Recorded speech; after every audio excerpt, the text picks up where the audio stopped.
Сәлем достар, сіздермен бірге меруерт.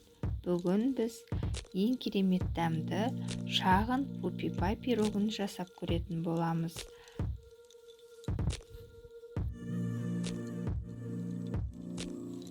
Жүз грамм шоколад пен 80 грамм сары майымызды су буында ерітіп аламыз.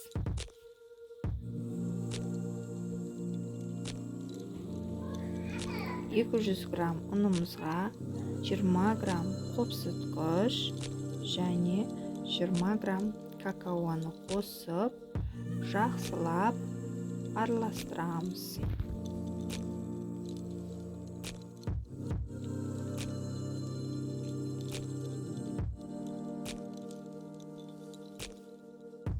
Келесі кезекте 4 жұмыртқамызды жарып аламыз да, оның үстіне 160 грамм шекер қосып, массамыз ұлғайғанша жақсылап миксерлейміз.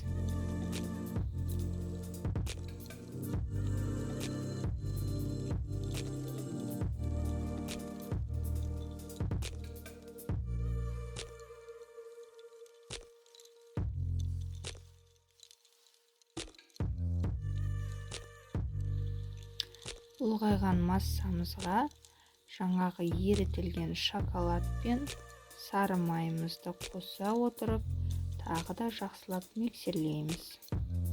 Келесі кезекте ұнымызды електен өткізе отырып, барлық массамызды бірге миксермен жақсылап араластырамыз.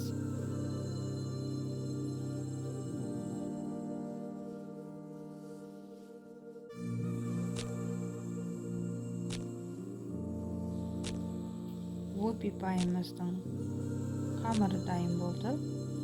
Ол енді дайын болған қамырымызды арнайы қалташаға құямыз.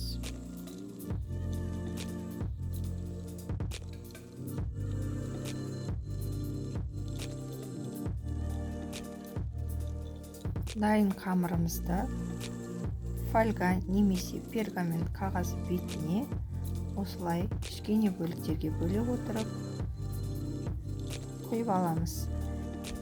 Қалташадағы қамырымыз формаға келмей жатса, 5 минутқа тоңазытқышқа салып, сонан кейін бөліктерге бөлуге болады. Ал енді крем дайындау үшін 250 грамм творожный сыр, оған 100 грамм шекерді қосып, ерігенше араластырамыз. Және оның үстіне 150 грамм кілегейді құйып, қоюланғанша миксермен араластырамыз.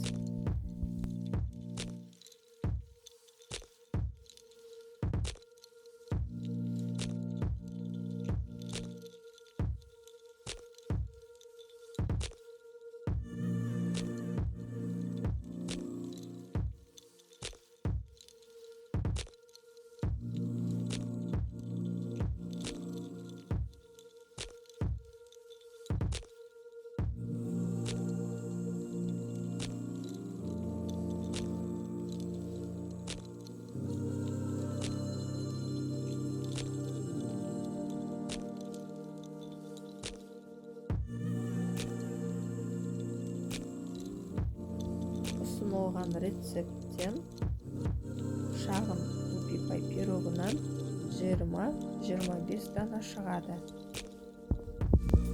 Пирогымыздың бетіне ганаш дайындау үшін 100 грамм шоколадты жай отта ерітіп, оның үстіне 100 грамм кілегей қосып араластырамыз.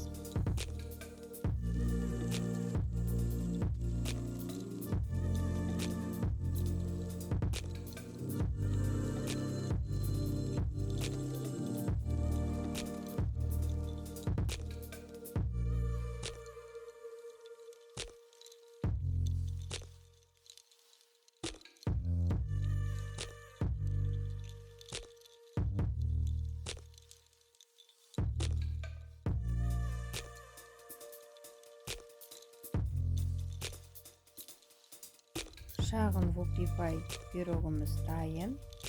Дастарханның сәніне айналатын ерекше дәмді тәттіні жасап көріңіздер.